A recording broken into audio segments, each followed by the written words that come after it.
right.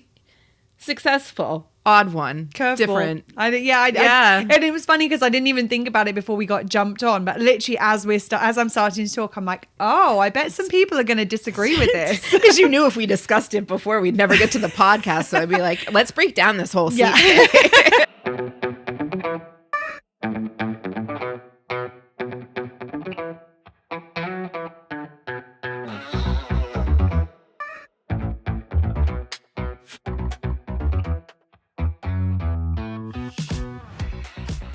Hello, and welcome to Well Shit. It really is that simple. I'm Claire. And I'm Serena. On this podcast, we help you to understand about your 12 universal needs, why they are currently not being well met, how to meet them in ways that work for you, and how to consistently do so in quick, easy, and simple ways that fit seamlessly into your life. We'll also help you to understand how doing so will have a positive ripple effect in literally every area of your life. If you like what you hear, please support us on Patreon. And enjoy the show. Hello. Hey, everyone. So things are exciting here right now. Like in the last, we've got a little bit of a confession to make with this. So as you know, we made the decision that we were going to switch over from Patreon to YouTube for our videos. So I spent a very, very long week uploading everything to YouTube and getting it all set. And everything was set for the switch over to happen on a specific date. And I went to do the switch over on that specific date, and YouTube fucked everything up, basically. Way to go, YouTube. It shifted the none of the videos were in order, were in sequence. Like none of the episodes were in sequence. I'm like, it's just somebody, if I was looking for something, that I'd look at that list of videos and I'd be like, whoa, I've got no idea what's going on there. Nope, not doing that.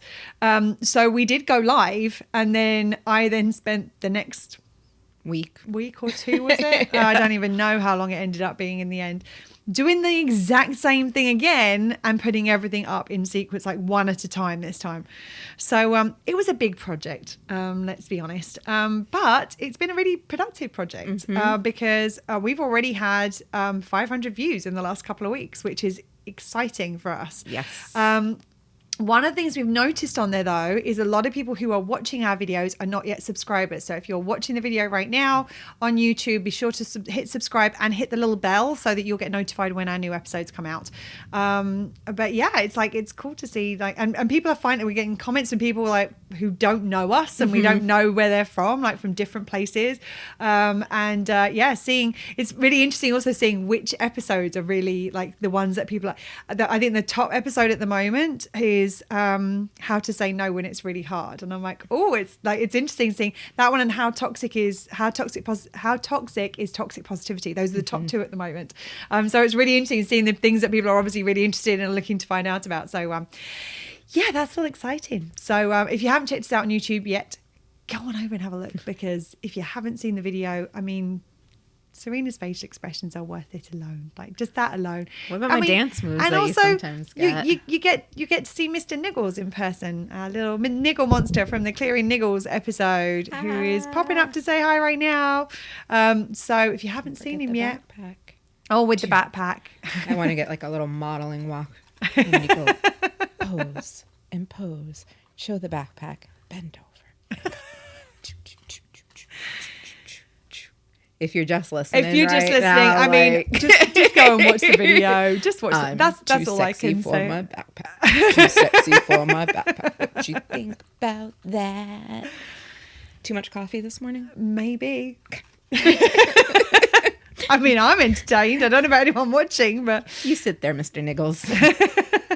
But we're not talking about that today. I mean, an entire modeling episode. Oh my God, I can totally see you doing that. I think maybe we end up having to do a little TikTok of Mr. Niggles modeling. Oh my God, he's going to have a whole wardrobe. Oh my God. It started here. If you're listening right now, just know it started here.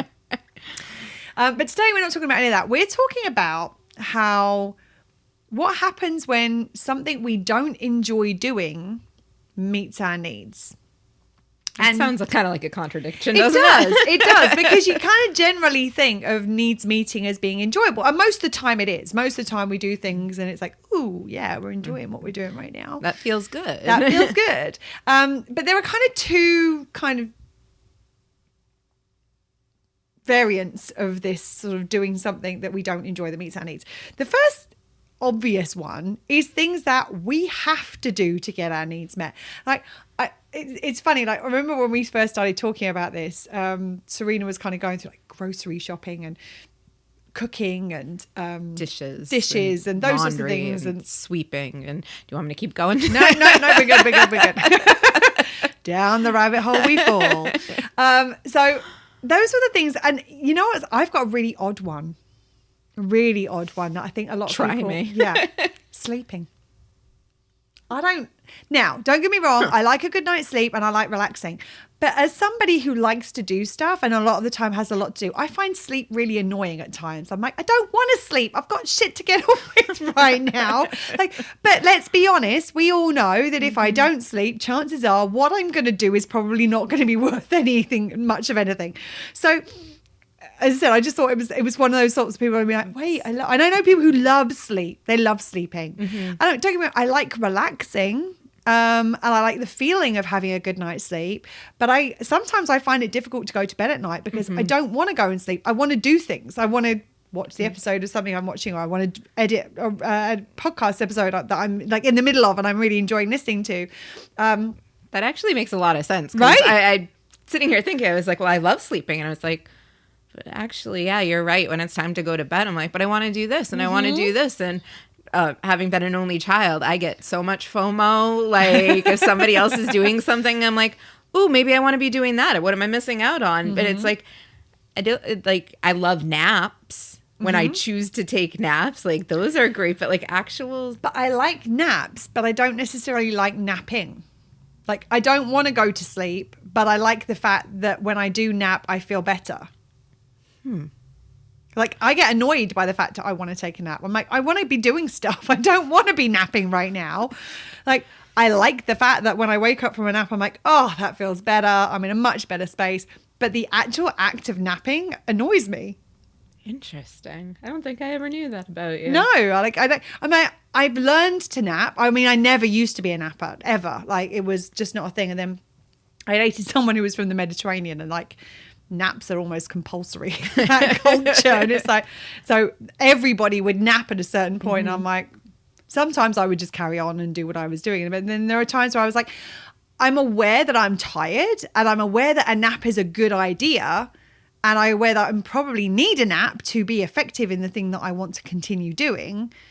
But the actual like stopping what I'm doing to go and take a nap, I find annoying because I'm like, I don't want to be napping. I want to be doing this thing, but I'm going to nap because I know that by napping, I'm going to be better at doing this thing afterwards. I'm going to enjoy this thing more afterwards. I'd like to, I mean, if you're listening to this or watching this, just throw a little comment in. I'm actually really curious to see where other people land on this. Like when you take a minute, because I'm still like, I enjoy a nap. Like I enjoy the entire process. I enjoy the like, fuck it, just bye. I'm going to dreamland right now or whatever. Like, but I get the sleeping part. So chime in. Yeah. Let us know where you stand on this. Cause I'm very curious as that. All right. You successful. Odd one. Curveball. Different. And it was funny because I didn't even think about it before we got jumped on. But literally, as I'm starting to talk, I'm like, oh, I bet some people are going to disagree with this. Because you knew if we discussed it before, we'd never get to the podcast. So I'd be like, let's break down this whole scene. Yeah. Well, and I think it is, and this is one of the things that, breaking down the sleep thing, let's break it down. Like, why is it? It's because I don't tend to get, like, the needs that I'm wanting to meet more are the personal power, like feeling like I have choice. Like if I'm at that point where I'm like, I'm so tired, I don't feel like I've got a choice in sleeping. I feel like I have to sleep. Like that doesn't feel like a choice at that point. It's like, oh, and for me with a nap especially, that's my choice. That's my choice. So for me, it's really like it hits that personal power, and it's like, yeah, damn right, I'm gonna nap right now. Like, watch me do this shit. I'm gonna nap so hard, right? Like, and that's how I feel. Like, and there are Yeah. some times where it's like working and you're doing the long blinks and you're like, oh, I just typed 6 Z's. Maybe I should take a break. There's your hint right there. Yeah, and I agree that kind of napping, like, because you're at a point where you're so depleted, it's like, I have to do this or I'm not going to be able to function. So I agree there, but for the most part, like, Well, it's the difference I get between, like jazzed about naps. I think it's the difference between recovery and rest. Like, so for me, a nap is recovery. Like, I mean, I enjoy, I think the thing is that I enjoy resting when I'm like conscious. I like to be conscious when I'm resting. I think, you know what it is? I think I might have found what it is. It's a little bit like when I got my first upgrade to first class on a plane. I wanted to enjoy all of the benefits in first class. The thing is, it was an overnight flight, and I probably would have slept better on that flight than anything else, but I would have felt like I'd missed something. I want an ice cream sundae Yes. and a glass of champagne. I don't want this, I don't want and this. it's little, you have pillows and Right. a blanket. Ma'am, it's so hot in here, but I want a blanket. I want to enjoy all of the elements of being in first class. And I think the same is like, I want to enjoy Yeah. resting. And if I'm conscious of the fact that I'm like, this feels so good that I'm resting right now. If I'm unconscious, I'm missing half the fun. Like, Yeah, you're a by the pool with the book, and Yes. I'm a by the pool pass the unconscious. fuck out. Well, and I do like, but again, like, that's exactly it. Like, I could be by the pool with a book and I kind of feel myself nodding and I'm like, okay, I need to nap now in order to continue enjoying my book. But I'd rather be reading the book than I would be napping. I'm like, thank God this was like, I throw the book and I'm like, done. Like, I'm nope. like, success. Two lines in, I'm ready for that nap now. But I think that it's different things that, like, the being conscious and napping, even just like laying on the couch and watching a TV show that I really enjoy watching. But for me, that's relaxation. Like, I want to enjoy the fact that I'm watching something I want to watch and I'm not doing anything else. Like, one of the things I find really that I really like to do. Excuse me, I've got the hiccups. This could get interesting. Is I really like to is I have to like put my phone down and put it on the other side of the room so that I don't end up like scrolling through social media or what have you while I'm watching. And I'm like, when I do that and I can actually, and I'm just focused on the thing that I'm doing, and I'm resting and I'm allowing my body to rest and I'm allowing my being to just be still. I like to be aware of that. And I think that's the reason that I like napping for me is a must have as opposed to a nice to have, which actually kind of comes into our second thing in a minute. But Wait, we're still on topic? sort of. But as Serena, the things that Serena was talking about, like, again, like really, really good examples of like food. We have to eat, we have to drink, we have to do laundry, we have to do, like, within our like functioning society as we are right now, generally speaking, people would agree that yes, we need to do dishes, and yes, we need to do laundry, and yes, we need to clean the place, because otherwise that's going to compromise our needs to be in an environment that doesn't feel constructive and supportive. So there are these things that we have to do, and we might not like doing those things. So for me, it's like somebody said to me, I met somebody new a while back, and they said to me, do you enjoy cooking? And I said, yes, I enjoy cooking on a once-off if it's like a nice dinner party and get to enjoy the process of creating and having fun. I put the music on and everything. Do I enjoy cooking on a Tuesday night because I have to eat something? Otherwise, my stomach is going to revolt and be like, what the fuck? Where's the food? No, that one I don't enjoy. I don't enjoy that cooking. I enjoy cooking because cooking is like a creative outlet for me. But I don't enjoy cooking, which is part of the reason that this is one of those, it's kind of coming to like the second part of this, like how to do this in a way that works for you, is to find the ways of doing the things that you have to do in a way that compromise your needs less, in a way that feels more enjoyable. So for example, cooking is a good example for me. So I tend to batch cook. I will take one day and I will cook a whole bunch of one pot meals. So I've got a red lentil and butternut squash curry I do. There's a Moroccan chickpea stew. There's a 3-bean chili. There's a Spanish rice with artichokes. And normally I do like 4 or 5 big, and normally I make like a double batch of them as well. I'll make a double batch of each of those. I let them cool. I portion them up into little Ziploc bags and put them in the freezer. And so most days, that Tuesday evening, I got to cook because I got to eat, is simply I've taken something out of the freezer in the morning and it takes me like 5 minutes to heat it up on the stove. So it doesn't compromise that's something I don't enjoy doing. So I find a way of doing it so I get it all done really up front. And then on a day-to-day basis, it doesn't compromise my needs very much at all. So that's one of the ways of doing it, is to find ways of doing it that minimize the impact to your needs. The other thing is to find ways of doing it that are more enjoyable. So for example, like I will now tend to catch up on on TikTok while I'm doing the dishes, because I want to know what's going on in the world. It's a way of doing something that makes the dishes a little less boring to me. Or putting music on that you like and not dancing around while you're doing the dishes or while you're doing the house cleaning or anything. Like finding the ways that are going to make it a little bit more fun and a little bit less boring, cumbersome. Yeah, that monotonous kind of thing. Like how can we find other needs? Basically the root of that is, how can I meet other needs while I'm also meeting this need, while I'm doing this thing that I have to do to get my needs met. And I'm pretty sure we're going to circle back to all this anyway, but while it's present in my mind, one of my things is to chunk things out. Like I'll get the entire place needs to be cleaned. And then I get kind of overwhelmed and I'm like, fuck, I don't want to clean in general. I certainly don't want to clean this entire place. Right. And it's like, all right, I'm going to clean, like sometimes it's like, I'm just going to clean the bathroom, or I'm just going to clean this. Sometimes it's like, I'm going to clean this little 1 foot area of space on the desk. And you know what? Like, it's not as much as I'd want to clean, but just like to look over and be like,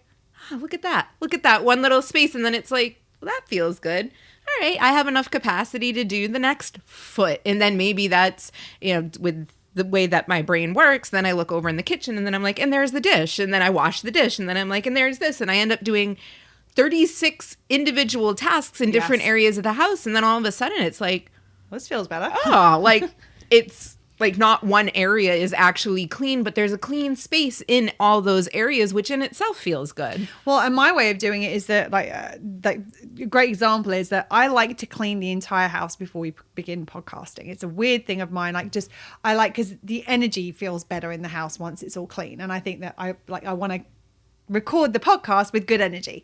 And so I like to clean the place. Now, this week, I didn't have time, and I also didn't have the capacity because my back has been playing up this week. So I'm like, cleaning the entire house right now is just not optional. It's not optional. It's not an option right now. We're not optional, right? Yeah. No. No. It is optional. It's not ideal right now. I think it's probably what it is. Coffee. And so what I did was I vacuumed.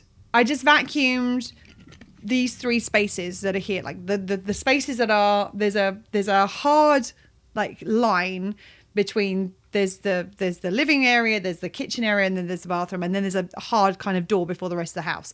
And a lot of the times that door can be closed while we're recording. All I did was I vacuumed those areas. It probably took me about 3 or 4 minutes, but I'm like, okay.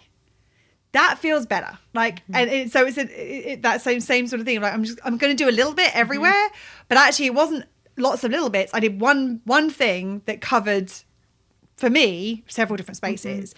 Or what makes the most impact? Yeah, exactly. What 80-20 rule. What's going to take 20% of the effort but create 80% of the result? And vacuuming was it at the time. I actually had the same thing yesterday with the stove in my kitchen. Like, my kitchen needs to be clean. The entire thing needs to be wiped down. Like, just in general, it's cooked in, lived in. But the stove, I had just gotten done cooking something, and I'm like, all right, that just looks, there's splatters everywhere. I cleaned the stove, and now I'm like, every time I walk into the kitchen, I'm not like, oh, this has to be done. It's like, yeah, I need to do this. And like, I took care of the one thing that was like, whoop, whoop, whoop. And I don't know if it's like you in that situation, whether this is the same for you in that situation, but when I'm in that situation, I'm like, oh, look at the stove. Every time I go into I focus on this. Look how nice the stove looks. I feel like in kitchens and bathrooms, it's the easiest places to Yes. do that. It's like, look at that shot. Yeah, look at this thing. This thing looks so pretty. We're not looking at the shower. Look Right. at this thing. Like, Yeah. Yeah. No, don't turn around. Don't pay Yeah. attention to what's behind the curtain. Just Yeah. focus on the sheen on the sink. Absolutely. So it's like, so the things that you absolutely have to do to meet your needs, it's finding ways of doing them that are going to minimize other impact to other needs, and also that are going to potentially be like meet different needs while you're doing them. Another example might be someone who wants to go like exercising. For me, as you almost certainly know if you've been listening for a while now, I used to be a full-time international house sitter. So I used to travel around looking after people's homes and pets when they weren't there. And one of the things that I always had to do was walk the dog, which was my exercise, but it was also something I had to do for the household to function, because that was one of the chores of the household. And so what I would do is I was always listen to a podcast or an audiobook or something. I would do something while I was doing that felt like that, and that it made that time more enjoyable for me or more productive for me. It's recognizing the ways of doing it there where you can meet other needs at the same time, or just stop needs from being as compromised when you do those things. Mm-hmm. That's the first option, is things that you absolutely have to do just to function in life. And most of these things are going to fit in the foundation function needs, the taproot of our universal needs tree. Option number 2 is slightly different. So these are things that we don't enjoy and we don't have to do, but they're things that we might want to do or choose to do because they will mean that more of our needs are going to get met. And I can hear people going, what? Say that again, Claire. I can't say that again because I don't have that in my notes. Hit rewind if you want to hear that again. But no, these are the things that they're not must-haves, they're not must-dos, but they're things that by doing these things actually mean that we get more of the things that we need, or our other needs get met better. So there's a couple of examples, and we've got a common one to us. But I'm going to start off with one of my old favorites, and that is doing accounts. Now, I hate accounts. I hate finance. I hate numbers. Generally speaking, I can do them. I just don't like them. I just don't like them. And so much so that when I did my degree, when I was choosing the modules that I got to do as part of my degree, anything with finance or accounting in that was optional, straight out. Like I didn't even read the full thing. Oh, accounts, nope, done, nope. So it's not something I enjoy. However, I enjoy, and it meets my needs, to run my own business. Way more than doing accounts compromises my needs. So accounts is one of those things where I want to do them because by doing accounts, I get to run my own business. I don't get to run a business and not do my own accounts, as much as I would like it if that were true. There are times where I'm like, can someone else just do this? And obviously I pay an accountant to do but I have to do the bit of like saying what my expenses are and reconciling the bank accounts and all that sort of stuff. Because I'm the one with the information and the knowledge that allows that to happen. Like nobody else can do that because I don't know what any of this stuff is for, because it's all stuff that I've bought. So I'm the one who has to say, this is what this is, this is what this is, this is what this is. And that is a process that I find tedious and I find frustrating. But it is something that I do want to do, because by doing it, I get to run my own business. And if I didn't do it, I wouldn't get to run my own business. It's that simple. So what I did was, this is something that I want to do, but I don't enjoy doing. So what I did was I looked for ways to make this more enjoyable. And I have to say, this was actually prompted initially by my sister. because my sister, like most of my family, work in accounts in some way, shape, or form.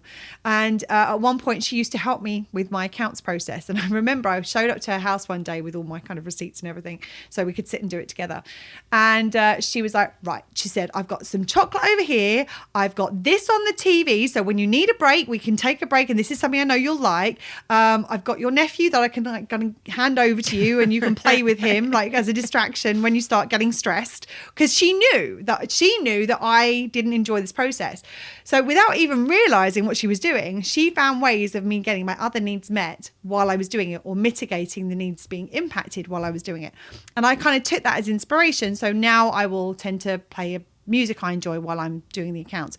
I actually, this is a thing, a kind of funny thing, where I used to text my mum and my sister when I'd done my regular accounts. Like when I used to do them either once every couple of weeks or once a month, I'd go through and do it. And I would text them because it was a little celebration, and I'd do a little celebration dance whenever I did. That was one of my little things that I did. I'm like, accounts dance being done, like mini dance party for one. I've done the accounts. And that all of these things were things I did to try and make that process feel a little less sucky, or even at times enjoyable. And the more I did it, the more I was proud of myself for doing it. And the more, because I used to be in that place where I used to leave, I just wouldn't do it. And then last minute, I'd have a stack of stuff to do. I'd have no clue how to do it because I hadn't done it for a year. And moving out of that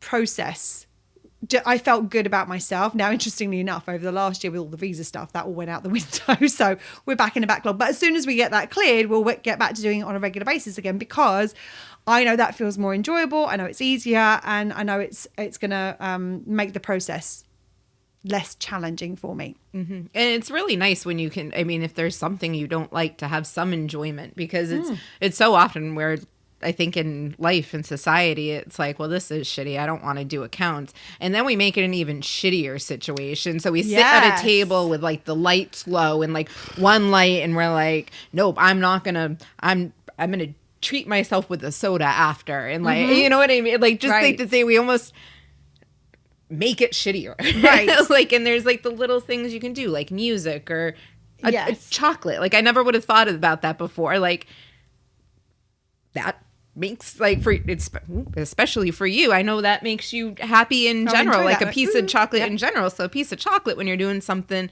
that typically you don't, it's that little ray of like goodness and enjoyment, and finding ways to mitigate the suckiness in those situations, the things that we don't like about it. So there is another example that is a big one for both of us, and it's something that we do not like doing. No, sometimes I still feel like I'm fighting it tooth and nail. I'm like, I don't want to have to do this. And the truth is, I don't have to do this. This is not one of those have to do's. This is one of those things that I know if I do this, my needs are going to get better met throughout the month. And still, it's not something I necessarily enjoy doing. Do you want to share with them? Calendars. Planning in calendars. Stupid fucking calendars. There's something about scheduling stuff that can feel like there's a couple of things I think about it, is that it can feel boring to do for a start. But also, I mean, you've got two Sagittariuses talking to you right now. Now, freedom and adventure and spontaneity, that's all kind of part of who we are. And there's something about having everything scheduled that kind of makes you feel a little bit boxed in. And yeah, like I'm just even saying it, I'm like, however, if I don't plan things in my schedule, they don't get done. I want to get things done in the business. So when I schedule them, I want to exercise. I want to see my friends. I want to spend time with the person I'm seeing. Like, all of these things, they're all things I want to do. And because I've got so many things I want to do, if I don't put them into a schedule and plan them, a fraction of them might get done. And stuff comes in like completely sideswipes you, just like, you're like, oh, I have this in my head, I'm going to hang out with Claire on Saturday. It's not in the calendar. And because it's not in the calendar, it's almost like not easily moved, but like that calendar is almost that fixed date, or the date in the calendar is the fixation. It's like, oh, unless this is emergency, I already have something here where something could come in. Like if we're like, oh, we're going to do something on Saturday and we don't put it in the calendar. And then it's like, oh, I've somehow triple booked myself. I thought you said we were going to hang out. Yeah. I did. Well, and the thing I like about it, the thing I like about it is the fact that it allows me to prioritize the things that matter to me and make sure. I mean, there are only a couple of people that I prioritize planning my calendar around. In fact, there's three things. There's the business, there's Serena, and there's a person I'm seeing. Literally, that's it. Those are the people that I put in. Oh, and like speaking to my mum on a weekly basis, like that goes in on a weekly basis, to make sure I get to see her, because time difference and everything. If we don't plan it in, they're busy, I'm busy. If we don't plan it in, it doesn't happen. And that's the thing with us. We're both really busy individuals. And chances are we're going to have someone come along and go, do you want to do this? Yeah, sure, I want to do that. And then the other one will go, oh, I thought we were going to do this on that day. Oh, sorry, it wasn't in my calendar. Like that happens. Yeah. Or happened. Yes, happened. Why? Because we actively do our calendars now. Yes. Like, and it's not, and proactively do it. And that's the thing, proactively do it. So it's not weighing on us. So it's like, nope, we have these dates in. All right. We see each other quite a bit, but a lot of it is working. I mean, we live and breathe our business, and then being, best friends on top of it. It's a lot of work. And it is, and it's not work in the friendship, but it's just like it comes up. So we have to actively be like, all right, I've seen you 3 times this week, and this day, let's do something that has nothing to do with it. Work. Yeah. And I mean, try as we may, it usually circles back, but even just having that in there. This is friend time. Yes. Not work time. And that's the thing, is having that time distinctively, because otherwise, if we didn't make friend time, all that time becomes work time. Because easily and unknowingly. Yeah, and it's not like we can be catching up on something, and the next thing you know, we've planned out 5 podcasts and discovered the title of our next book. Yeah. Like genuinely, literally, that's how it works. And in fact, quite frequently, we'll have conversations where I'm like, oh, I don't want to do any work today. I didn't sleep well last night. I've only had 3.5 hours sleep and I'm exhausted. And what happens when that happens? The business comes together.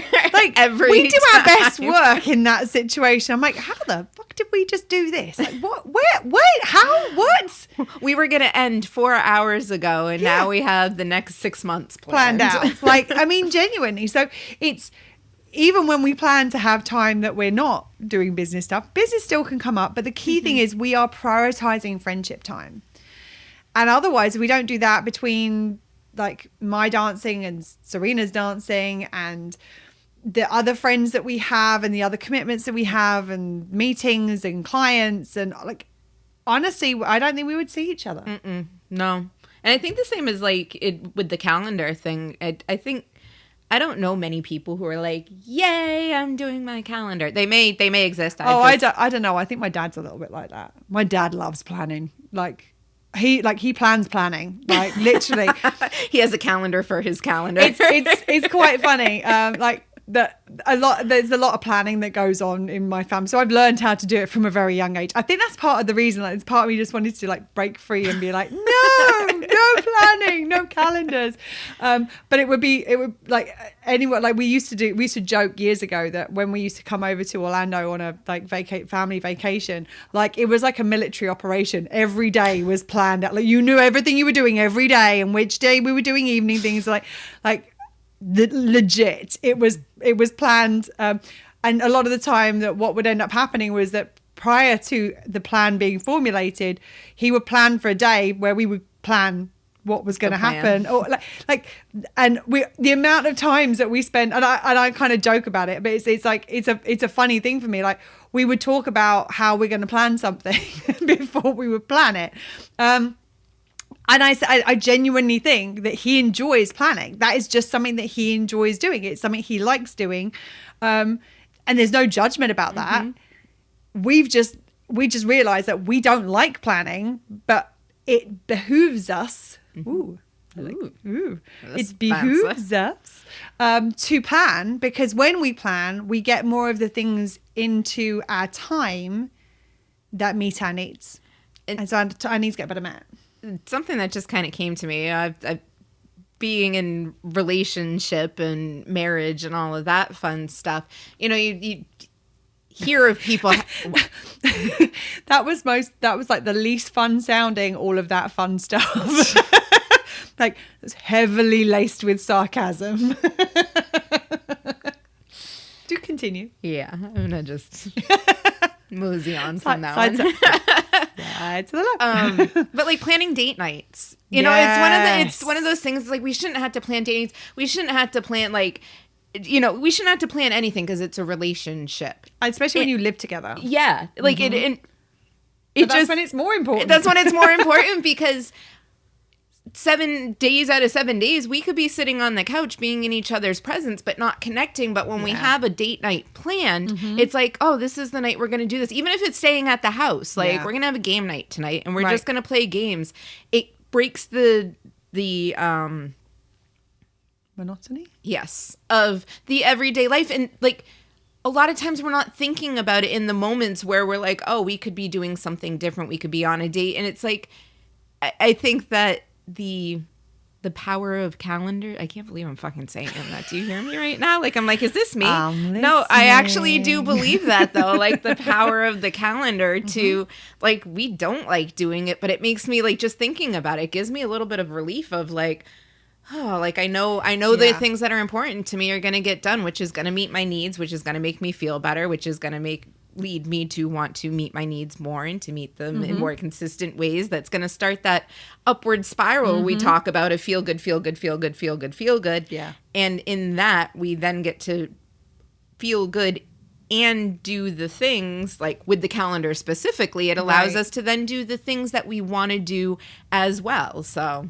And I think that's the reason we have this kind of love-hate relationship with our calendars, because we realize the benefit they bring us. And like scheduling me time, like time alone where you get to just be with yourself, with your thoughts, to meditate or to do yoga or to just chill the fuck out on the couch. Just be. Like, just be. Doesn't matter what you do in that time. That's your time to do with whatever you want. And maybe it's like you set that time aside and then you decide what you want to do when you get there, because it's like, where am I at right now? What do I need right now? What's my capacity right now? Other things that scheduling working out, exercise.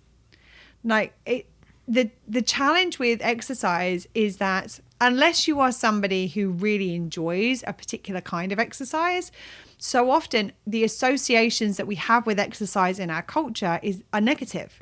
Like, I have to, it's punishing, it's difficult, it's hard work, it's not enjoyable. And so because of that association, even if the thing you're doing is something you enjoy. So like, if I'm thinking about the fact that I'm doing exercise, I'm probably not going to enjoy it as much because exercise has got such a negative association in my brain. If I'm going swimming, I love swimming. I enjoy swimming. But if I think about it in terms of exercise, all of a sudden it feels slightly differently. So what this means is that if we wait until we feel like, if we wait until on any given day, we don't plan it, and on any given day we're like, do I feel like doing exercise today? Like, if you phrase it like that, how many of us, if we're not little gym bunnies or whatever other bunnies there are out there who do different kinds of exercise, but if you're not one of those people who's really connected into it and really enjoys it, how many of us are going to be like, oh yeah, that's exactly what I feel like doing today? I mean, even I may dance I do dance pretty much every week, and I love dance. And you say dance, and I'm like, most of the time I'm like, yes, that is something I love to do. Dance is also exercise, and I don't attach to I don't attach to that as much. And I know it's great for me to physically move my body. I know that it is exercise, but the second you say, like, I can go to my class every single week, and if you're like, oh, you're going to dance class, oh, you're going to exercise, I'm like, and then that class, and it has happened that way, where it's like, it's framed in some way more exercisey than dancey, and all of a sudden my mind is like, oh, and the entire class, I'm like, and I still love it, and it's still doing all the things, but my brain is taken over. Yeah, it's the association. And that's the thing is that if you, because of that association, if you think about, like, if you don't plan exercise or things that are exercise, like, you don't even have to say, I'm planning exercise in my calendar. You can be like, I'm planning to go swimming. I'm planning to go for a walk. I'm planning to go dance. I'm planning to go paddleboarding or whatever it is. But if we don't plan that ahead of time, because so many of those things are viewed as exercise and because of our association with exercise, very rarely in the moment, spontaneously we're going to be like, you know what I want to do? I want to do some exercise right now. And what it means is it makes it harder for us to actually do the exercise that we know is going to make our bodies feel good. Like, we might not enjoy exercising. We might enjoy exercising, but we want our bodies to feel good. And we know that we're not built to be stagnant. We're not built to sit as much as we do. There's a reason that if you're on the podcast right now, you'll notice that through this episode I keep like wiggling from side to side. It's because I know that my back is talking to me at the moment because I've been sitting a lot recording this week. So I did some mindful stretching, but even stretching, like, I'm like, if I say I'm going to do some stretching, that feels different to I'm doing exercise. Technically the same thing, but they feel different. So by scheduling those things in advance and using the language that feels good to you, it's going to change. So it may be that at the beginning of the month, you're like, I need to make sure I'm exercising 3 times a week. That's something I know I want and I'm going to do. And that exercise could take any form. It could just be stretching a little bit, or maybe that I want to move my body every day. Like that, whatever the commitment is that you decide that you want, because that's what's going to make your body feel good to you. Then you go, okay, but I don't like the word exercise. So I'm going to say I'm going to swim once a week. I'm going to dance once a week, and I'm going to go for a walk once a week. Now you put those in the calendar, it makes it easier to ensure that you're getting the thing that meets your needs.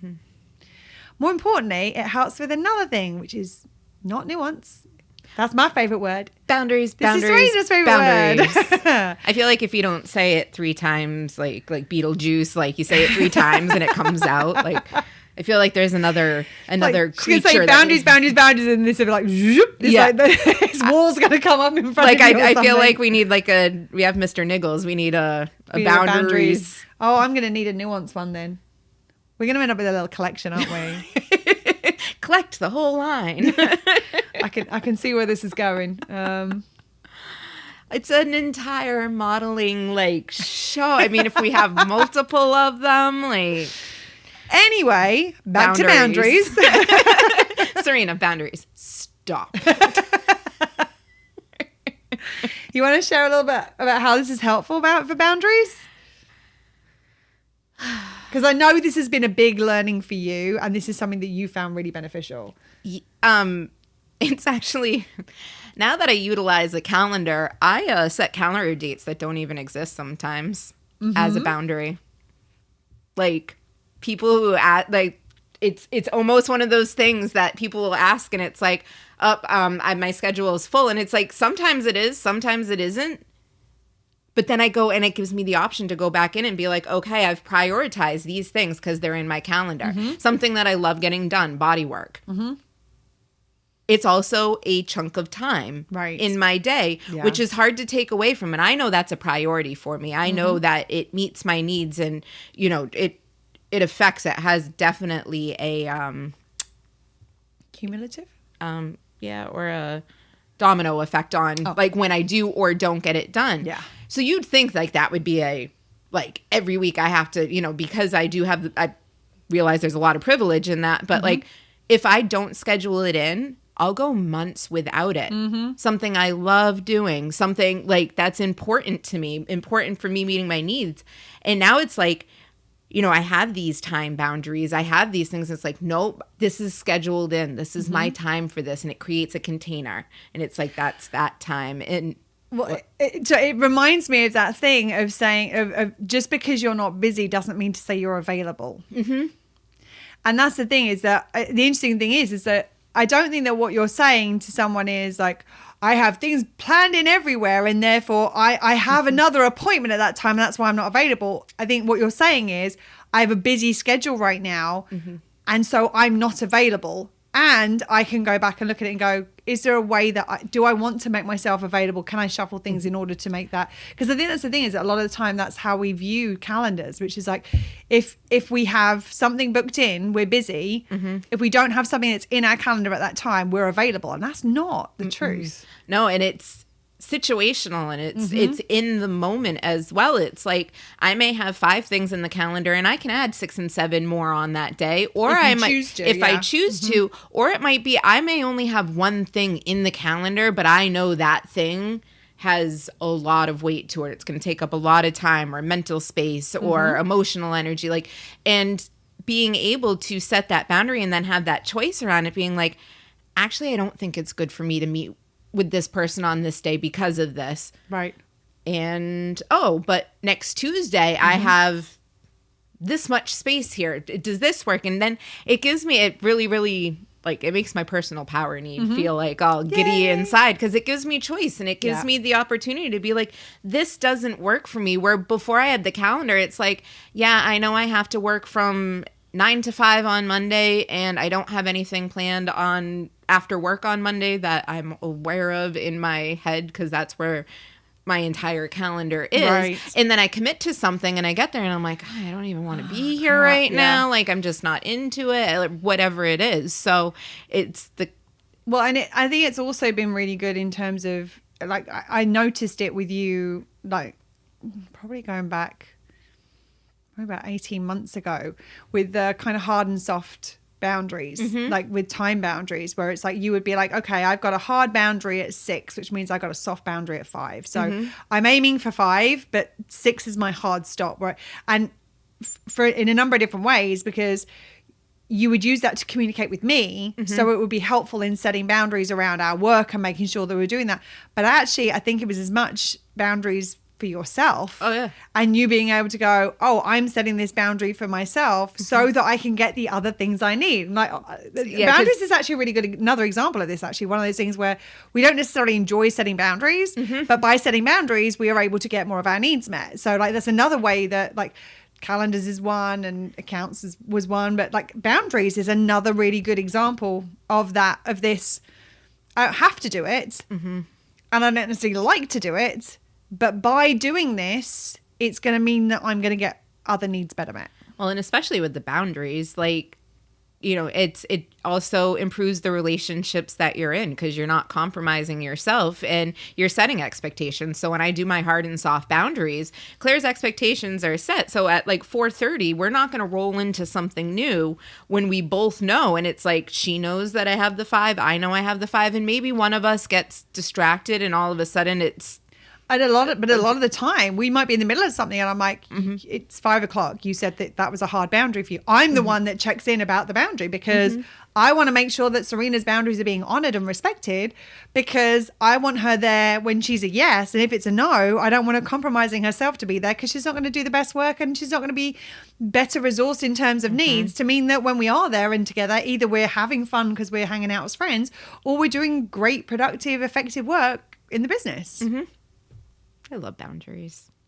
I never thought, I mean, like, a couple of years ago, I don't think I even really knew what boundaries were. Like, I've heard the word, obviously, but knowing it. And I remember when we first started talking about it, boundaries were a little bit of a, for you. We were like, you kind of shied away from them a little bit. So, like, to be at the point where, like, it's your favorite word when it comes to this work. It's uncomfortable, but once you get there, it's like, and that's the thing, once you get there, it's like it's another tool you get to use. And I think that's it. A lot of the times, the things that we don't enjoy that meet our needs are some of the best tools that we can implement in our lives, because it helps to ensure our needs are actually getting met. And because we don't enjoy them, we avoid doing them. But in actual fact, the more that we do them, the less of an issue it actually becomes. Like doing the calendars now. Initially, when we first started doing our calendars, it felt like such a mission, like such a task. I'm like, pull out the laptop. What are we doing? Blah, blah, blah. And Claire was versed in calendars before I was. So she's pulling my teeth because I'm like, yeah, right. And she's already in the space of like,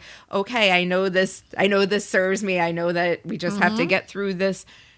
What, 20 minutes of play? I mean, usually it doesn't even take, and that's the thing. Yeah. Usually it doesn't take that long to do some of these things.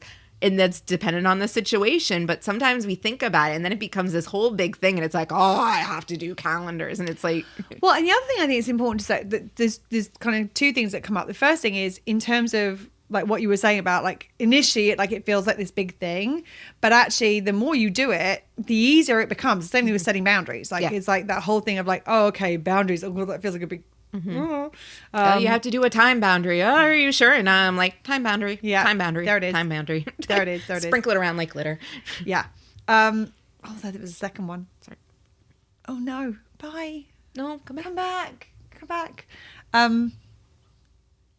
Yeah. No idea.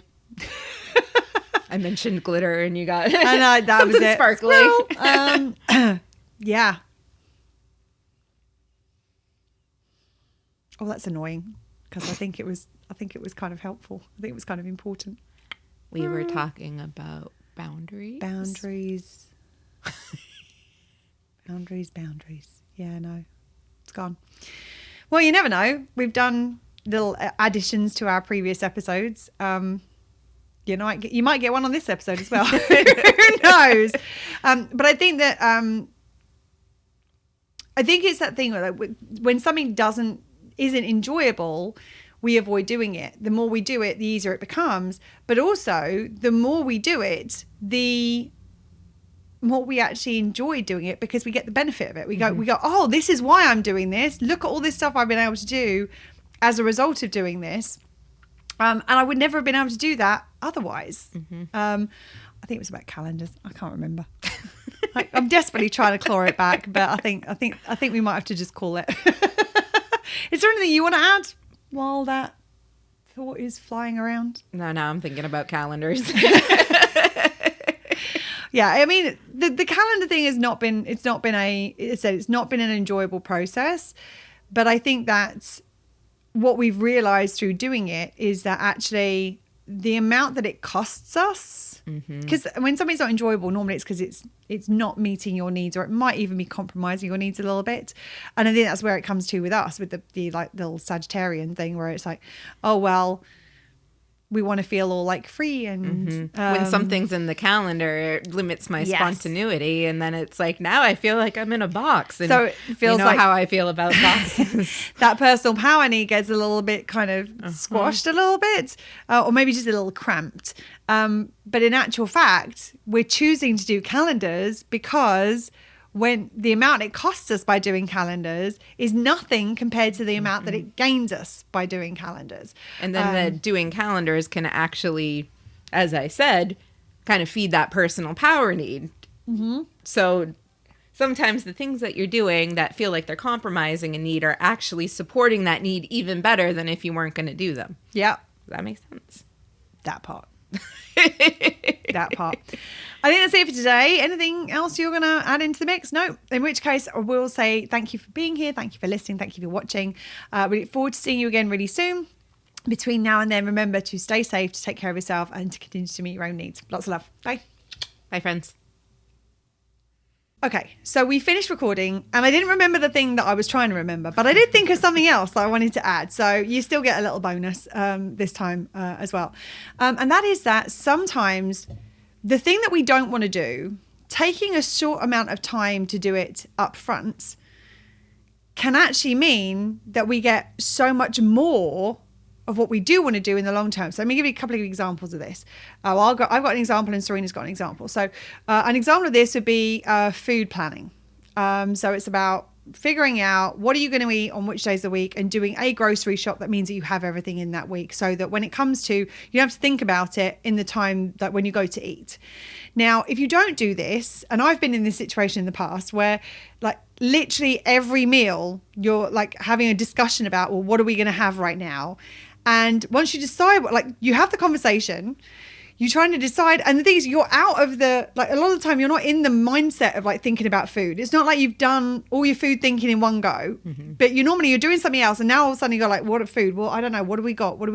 I don't know. We haven't got really much in at the moment, and then you often end up having to go to the grocery store, and then you got to cook it, and if you do that with every meal, a couple of things happen. One, you can almost, and you end up spending an inordinate amount of time and energy on what am I going to eat? And getting from what am I going to eat to actually eating the thing that you're going to eat. Way more than if you actually did it up front and just planned it ahead. The other thing is you often end up spending more money. Because how often do you get to the point where it's like, I don't even care right now. I'm hungry. Let's just get takeout because I don't have the capacity right now to figure this out or to cook. I'm just going to do it. Right? Yeah, I'm just laughing because I know I know there's been many a times where I've done it and I've gone to the grocery store and it's like, okay, in the moment I'm like, I'm starving. We need dinner tonight, so let's go find dinner. And we end up with a cart full of crap. That we don't and then need. we get home and it's like, well, what are we having for dinner? Well, and it's like we have components for many meals, but do we actually have a full meal because we didn't take the time to even plan before we did that? We're like, let's just see what we come across. And it's like, okay, well, I can make dinner out of chips, a can of tuna, and a pineapple, and this could have been more successful. The time and energy that it's going to take you to figure out how to make a meal out of that, you could be putting into something else that's going to meet your needs way better. And you had a good example which was the podcast planning, right? Yeah, the podcast planning, and back to our calendars again, which we have that love-hate relationship with. We actually put in at the beginning of the month, okay, like we need to do some podcast recording. All right, what's going on in the calendars?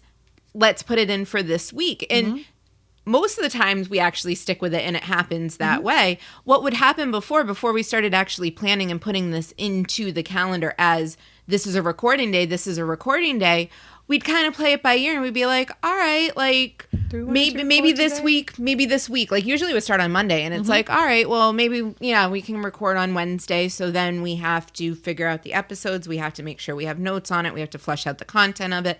Then we had to set up and then we had to prep ourselves mentally because these days take a lot out of us. So it's like all of the things that go ahead of it. And it's like, if I know I have a podcast recording week coming up, I'm going to do things a little bit differently that previous week and the weekend prior to. Like this past weekend, I skipped out on dance class because I'm like, I have a big, heavy week ahead of me and podcast recording in there. It's like, I'm gonna be gentle with myself this weekend and I'm gonna give myself a little bit more rest so that I can be even just a little bit more on because I know what's coming in the week and it makes it all kind of come together. And I think, even just down to the simple things, like, for example, where we are right now, we can't have AC or fans on while we're recording because of the sound. So what this means is overnight before we start recording, I have to chill this place. It's like a freaking meat locker in the morning. I walked in today, I was like, and as someone who does not enjoy cold, you need what? Slippers. I thought we said you need capers. Why? Because capers. Why not? Well, especially because capers in my world means bananas. Which is that's why. long. We'll share that on another episode. If you really want to know, drop me a note in the comments and I'll share a bit more. But yeah, and if we hadn't planned ahead, we wouldn't have planned what podcast. This wouldn't be set up, and the place would be so warm, it would be uncomfortable to record, and we probably wouldn't get as much done recording wise. Well, and we never, thinking back to it before we used to plan it, like half the day would be in the prep of planning and it would be like an immediate thing. So things would get missed. Then it would be, we'd get to sit down and we're hot and flushed and we're already like, like it just makes every step of the process that much easier. Yeah. Absolutely. So that was it. That was our little edition. And who knows, we may be back again next week with another one. We'll see. Don't get too used to these editions. We are going to do full episodes that we remember all the shit in one go. That's the plan. The good thing is also is that that was the thing I was going to say. I remember the thing I was going to say is that just because you have made a plan does not mean to say that you cannot renegotiate it. That. This. Oh, I'm so glad. I'm so so glad- glad it came back I'm because so it glad was it really came back, bugging the too. hell out of me. That's important. Like, really? Right. So, like, yes, we plan our calendars, but just because we've planned our calendars doesn't mean to say that that's set in stone. It's the same thing with boundaries. Just because you've set a boundary doesn't mean to say it can't change. And so, like, when it comes to like making plans, like, a great example, in a couple of weeks' time, I'm due to be going. I was thinking about going away for the weekend, and I did my calendars with the person I'm seeing, and we spoke about, well, we were going to go away. Like, there's a vegan food festival that we wanted to go to. So I was like, well, he was due to be working that day, but because we were doing our calendars in advance. I said to him, well, do you like? I'm assuming we're not going to be able to go because you're working. And he said, well, I don't want to not go and do things because of that particular gig, because it wasn't in terms of the stuff that he's doing, it wasn't as high a priority as some of the others. So he was like, actually, I can take that night off and we can go. And I was like, oh, great. Well, actually, we can go on the Friday and we'll be there Saturday, Sunday. Well, actually, he is not working again until Monday night. Well, we had a work day scheduled in on Monday. And I'm like, well, let me see whether I can switch that with Serena to do it on Tuesday instead. And then I can do my work day on Tuesday, but it means we could get a little bit longer in our few days away. Because we planned, we're going to this food festival that we didn't otherwise probably wouldn't have made it to. I mean, no. We would not have gone to this. It wouldn't have been something that spontaneously on the day we would have been able to do, because at that point it would have been too late to reschedule and get cover and all those sorts of things. But also, I knew I could go to Serena and say, does it work for you for us to reschedule to the Tuesday? And actually, it worked for both of us. So it wasn't an issue. But by planning it, it meant that I was able to, the fact that I planned something in the first place meant that we were able to do this thing. But just because we'd planned something didn't mean to say that we couldn't go back and go, hold on a second, this meets my needs better to do it this way now. Does this work for you? And then you can have that kind of conversation and co-create something that works for both of you. So while it is important, like, planning is really helpful, it's also important to recognize that planning with a view to being flexible where it supports everybody's needs to do so is actually as important, if not more important, because otherwise that's what allows us two Sagittarians to do this, because we're not in a box, because we know at any point we can choose to change the box if it works for both of us to do so. Right? Yes. I'm very glad it came back. That would have been like Yay, 4 brain. a.m. in the middle of like, bing! My brain for the win. Like, high five to that. Yay! Okay, right. We are really done now. So we will see you next time. Thank you for being here. Thank you for listening. Thank you for watching. Remember, between now and next time, to stay safe, to take care of yourself and continue to meet your own needs. Lots of love. Bye, friends. Bye. That's it for today, If you like what you heard, please subscribe, rate, and give us a written review. as it will help more people find us. And remember, not all the ways of meeting your needs will always be enjoyable, but you can find more enjoyable ways of doing them. Well, shit. It really is that simple.